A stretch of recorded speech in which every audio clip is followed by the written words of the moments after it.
Yes.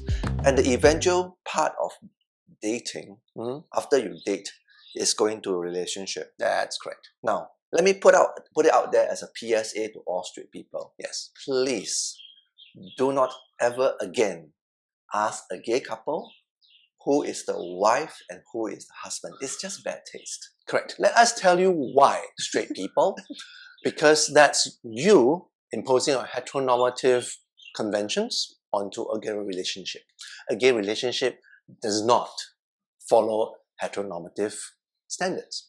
Yes, some might think that in relationship there's always going to be a top, as in the one doing the penetration. Yes. And there's always going to be a bottom, the one who receives the penetration. Sex will be a topic in our next episode. But for now, yes. In a nutshell, it doesn't have to be that way.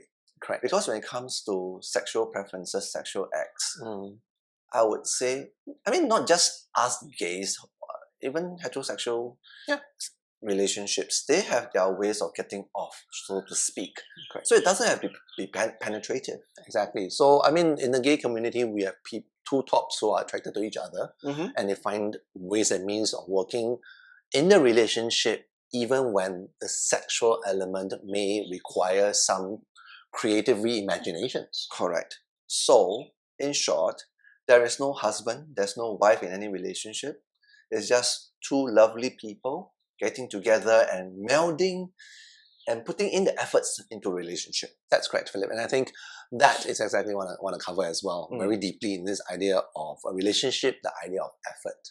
Yes. It doesn't just happen like that. You put in the hard yards to find the right frog to kiss. Now you have a prince. It ain't necessarily happily ever after, girl. Correct. The whole idea of finding the one, I think, is one of the biggest misconceptions out there when it comes to relationships. Exactly. You have to make that one the one. True. Our current partners are not perfect. Neither are we. Yeah. Right? So, correct. I've been in my relationship for about 13 years and yours a lot. 19 years. 19 yes. years. So, it's never been easy. Never. And we are still constantly working on our relationship. Correct. We have ups and downs. We definitely have challenges, and I think that makes things interesting, to say the least. Correct. But fundamentally, I think it still reinforces the notion that relationships take work. Yes. And part of the work also is linked to one of the misconceptions or one of the strongest type of relationship that is being opposed by a lot of people when you tell them that both of our relationships with our partners are open relationships. Now, would you care to enlighten the viewers what open relationships are? Yes, Philip. So essentially, open relationships are when two persons who are committed to each other have discussed and agreed the rules of engagement, if you will, when it comes to either one or both parties going outside of their relationship for sexual pleasures. Okay. So, for example, me and my partner, we have agreed upon this open relationship from the beginning.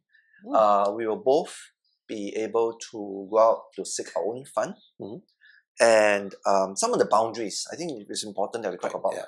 If you want to have an open relationship, you must set boundaries and conditions. So some of the boundaries that we've listed are that there should not be any feelings involved, which is okay. Because a lot of time when it comes to sex, at least for myself, for most men, I can say all men, but for most men, it has no feelings involved of sorts. The attraction is there. Correct. That's why there was the sex in the first place. Yeah, but there's no emotions to carry on to establishing a relationship. Correct. So sex becomes a physical urge that needs to be satisfied. Yeah, and another condition boundary is that we never bring this partner home.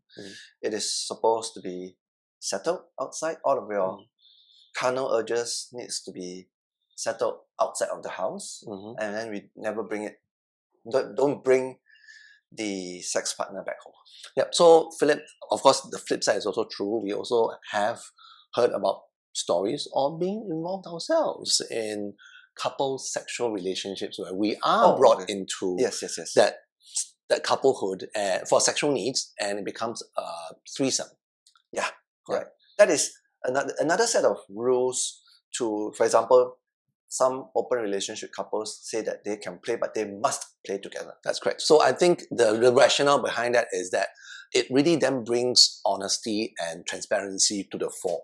So this person is someone that both of us find attractive, and we decide to engage in sexual relationships together, but nothing beyond that. A lot of our straight friends cannot fathom That's correct. this whole idea of having an open relationship, because in heterosexual relationships, we've kind of ascertained that they must be faithful to each other. Correct.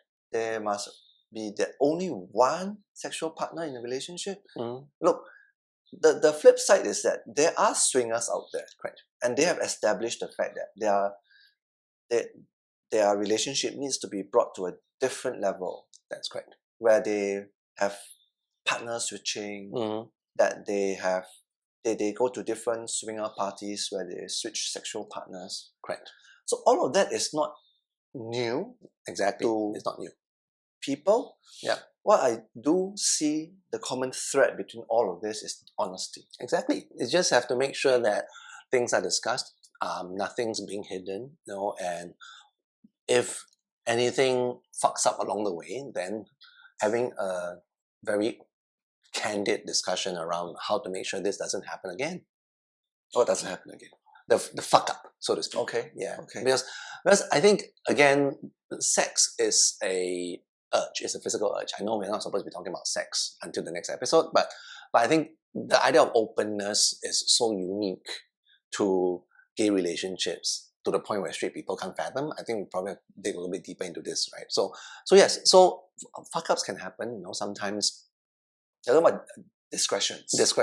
Like, this is indiscretions, if you will, right? So maybe a gay couple decided that they are meant to be playing together, but one of them actually just ends up falling in love with the other one. I think we've heard of this story before. And yeah, so this fuck ups happen, and rather than pointing fingers, I think it makes sense to say that, look, probably a candid conversation needs to be had to talk about then what next. Obviously, I have a feeling for another person. Is this now a throuple? Yes. Right? That's correct. Throuples also exist in gay relationships. So all of this talks about open relationship. We talked about it being that the key stone or the foundation that needs to be there is open communication. Yep. And I would also like to think about relationship as very dynamic, organic, in a sense that people change. For sure, yeah. So it doesn't mean that you expect this one person to be your confidant, your best friend, your best sexual partner, your cheerleader, your career counselor, your chauffeur. It's just not realistic. It's not realistic, yes. in our opinion. Yes. That, look, we cannot be everything to one person. We would like to. Yes. That is a fairy tale that's being inculcated to us and perpetuated to us since young, right? But that is not the case. Yeah, and I think a large part of that is this idea of this romantic notion that because you're my only one, so I should turn to you logically for all of my needs. But is that sensible? Especially in marriage, which I think is also something that we can talk about later on. Yes. Although we are not for marriages. Do we want to cover that later on?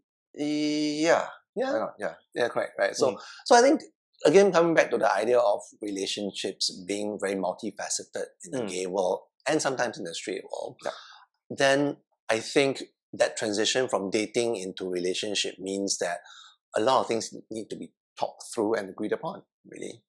Yes. Yeah. Especially when it comes to relationship. To be fair, anything before marriage, I would say it's still negotiable. Correct, because you can break up. Yeah. You're not bounded by any legal contract or whatsoever to stay with this person for the rest of your life yet. So, yeah, as long as still dating and going into a relationship, if there's a deal breaker, feel free to leave.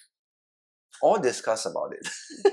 I like to think that any kind of relationship is to be positive about things. Yeah. It's actually defined between two persons, or sometimes three, four, five persons. You never know, Right, you know. right. All relationships are valid. Exactly. And again, going back to what we talked about earlier when it comes to dating, knowing yourself, coming into a relationship means that now you have a responsibility to be truthful about who you are to the other person, because this is going to be something a little bit more serious than just going on dinner dates, right? I mean, your attachment styles, for example, this I've been seeing a lot on TikTok, the idea of how your childhood trauma Okay. affects how you process emotions or not process emotions, which in turn then influences how you look at this idea of attachment within a romantic relationship. So again, we're not relationship experts. If you are interested in a term like that or concept of attachment, feel free to look up TikTok or go to the right channels. Because if it's on TikTok, it must be true, right? Of course, Philip. It's always true. Right. So, any other relationship concepts that needs to be debunked at this moment? Well, Philip, I think with relationships, because it's so multivariate, I don't think we can cover everything. So let's just move on. Let's just move on to something a little bit more serious. Yeah, marriage. Marriage is serious.